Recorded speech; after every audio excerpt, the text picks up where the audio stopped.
Flamengo! Mantivemos a regularidade durante alguns meses, até chegar esse momento.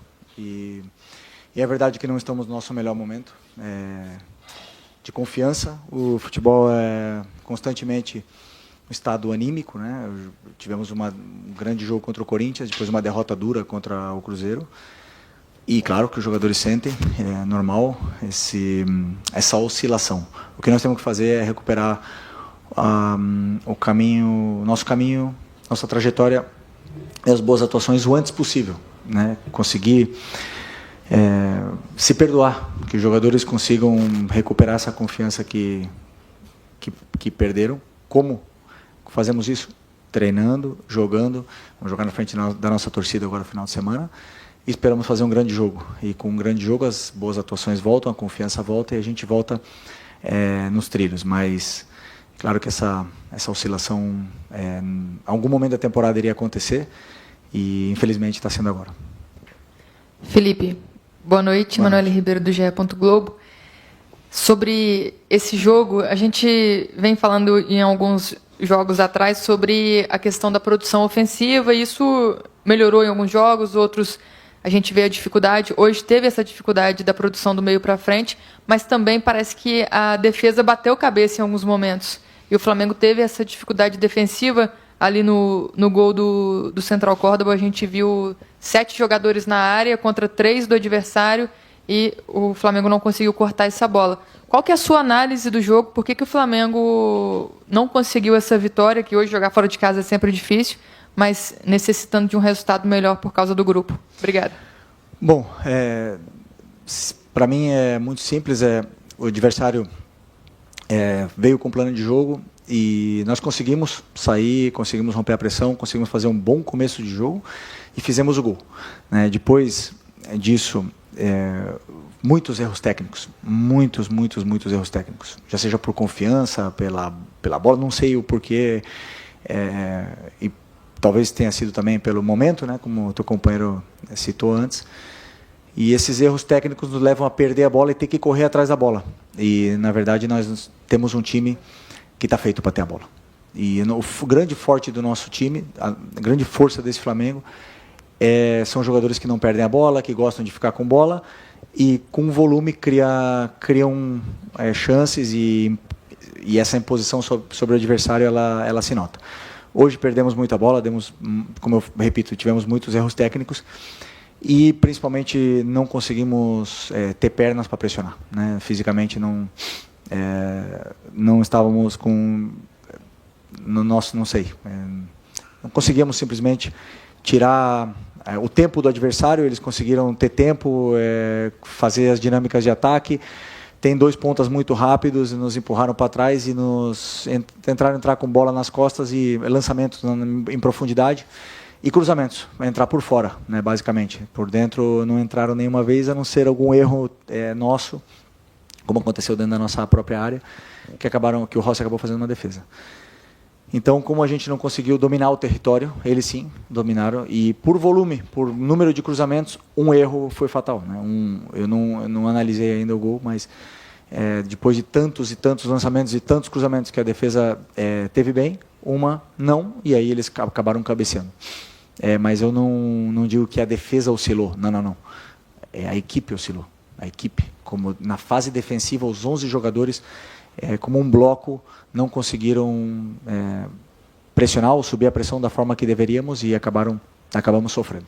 Então agora voltar ao trilho o antes possível, o mais rápido possível, para poder corrigir esses detalhes, treinar esses detalhes, para a gente poder ajustar e fazer um grande jogo contra o Bahia final de semana. Felipe, tudo bem? Boa noite. Gabriel Alfa, canal Paparazzo, Rubro Negro, Revista Placar.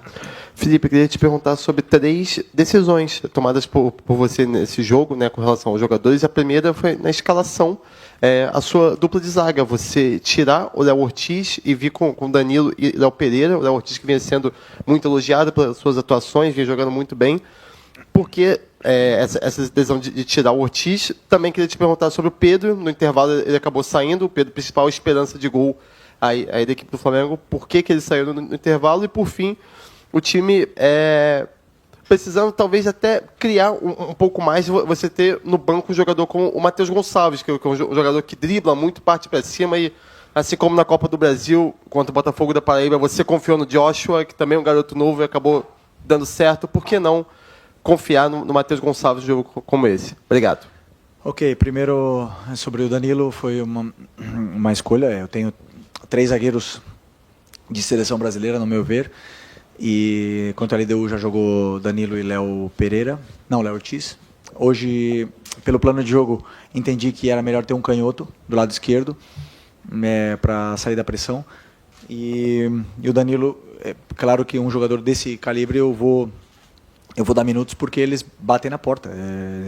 O Danilo sempre que jogou tem jogado bem, é um líder muito importante para mim, e comigo é assim, às vezes sem esperar eles recebem uma oportunidade no jogo no mais difícil da temporada, e eu sei que eu posso contar com ele, tanto é que rendeu da forma que eu esperava. A outra? Pedro. O Pedro. O Pedro não vinha fazendo um bom jogo, nem fisicamente, nem tecnicamente, né? Como toda a equipe, tecnicamente ele estava abaixo, e fisicamente eu sentia que ele não estava com a força necessária para poder pressionar, para poder atacar os espaços, porque eles estavam com a linha alta, e decidi pelo Juninho no intervalo. E o Pedro, temos que entender que vem de 7 meses parado, e essa sequência, às vezes, ele vai sentir um pouco, mas está evoluindo. E o Matheus Gonçalves foi uma escolha, né, que, como eu já falei várias vezes, eu não joguei com ponta aberto, e a troca minha foi pelo Luiz Araújo.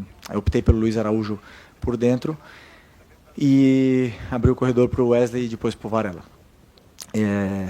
O Matheus, no meu modo de ver nesse jogo, o Bruno estava na esquerda, o Arrasca na frente e o Juninho no ataque. Não senti a necessidade, mas não senti o momento de colocar ele, nem o Michael e nem outros jogadores que ficaram sem entrar, porque para mim o campo estava pedindo isso, e aí eu tomei essa decisão dependendo do que eu vi no campo.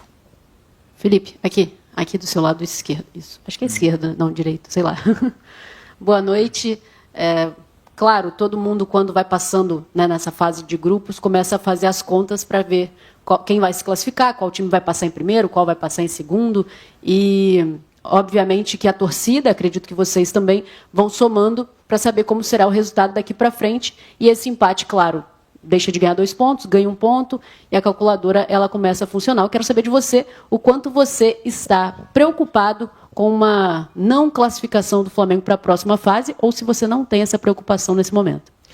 Não, claro que me preocupa. Nós estamos nessa situação porque nós mesmos nos colocamos nessa situação, e só depende da gente poder sair. Então, o que está no nosso alcance é ganhar os 2 jogos em casa, fazer o maior número de saldo possível, porque, claro, podemos depender de uma combinação de resultados dependendo do que aconteça. Então,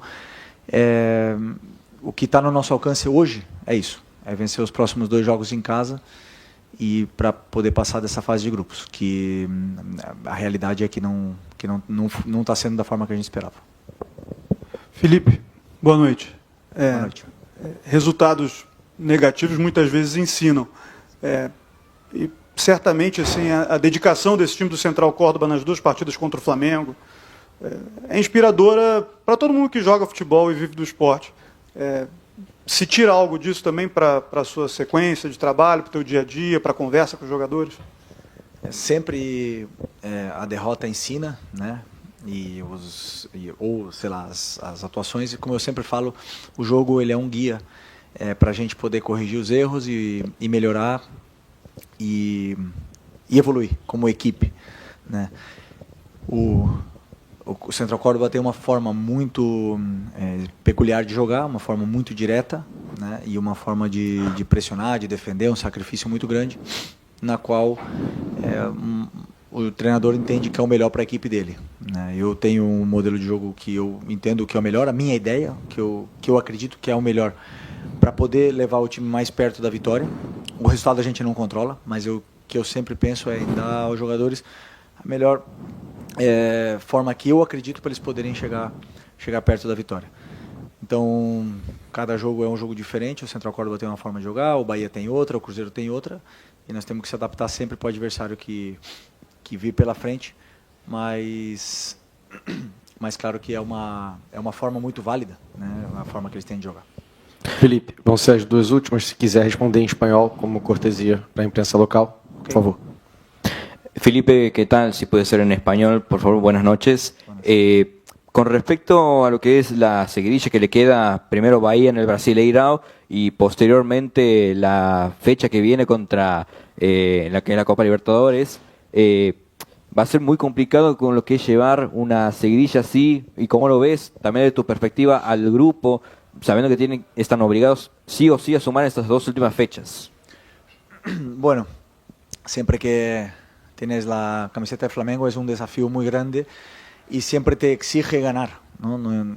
Y eso es nuestro deber, nosotros sabemos de eso, el objetivo que tenemos, y como dije antes, nosotros mismos nos pusimos en esa situación, pero solo nosotros podemos salir, ¿no?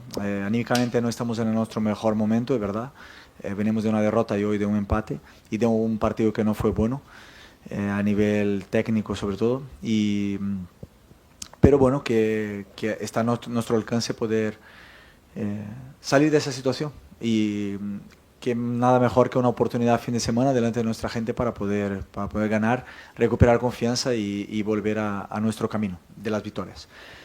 Vamos a tener que ganar los dos partidos de Libertadores y después ver qué es lo que pasa en ese grupo, pero creemos que sí tenemos posibilidad, mientras estemos vivos estamos ahí. Felipe, buenas noches. Agustín Casaniga. ¿Qué sensaciones te llevas ya como resumen del partido y qué debe mejorar el Flamengo si quiere clasificar para la siguiente fase? ¿Y qué, perdón, la última? ¿Qué necesita mejorar el Flamengo okay. si quiere clasificar a la siguiente fase? Y bueno, una sensación hoy mala, ¿no? Porque como dije antes, no hicimos nuestro mejor partido. Técnicamente no estuvimos bien, luego físicamente nos costó, la verdad que nos costó. El rival nos ganó territorio, nos presionó muy bien, y sobre todo nosotros no pudimos presionar, ¿no? Y con mucho volumen, muchos balones a la espalda, muchos centros al área, al final empataron el partido, que hasta nosotros meter el gol estábamos muy bien, pero luego es verdad que el equipo se vino abajo, anímicamente y técnicamente no estamos en nuestro mejor momento, pero ya respondiendo a tu otra pregunta, tenemos que volver a lo nuestro, a lo que somos nosotros lo antes posible para poder pasar, y lo que tenemos que hacer para pasar es ganar los dos partidos de la mejor forma posible y después ver lo que pasa. ¿Okay? Muchas gracias. Flamengo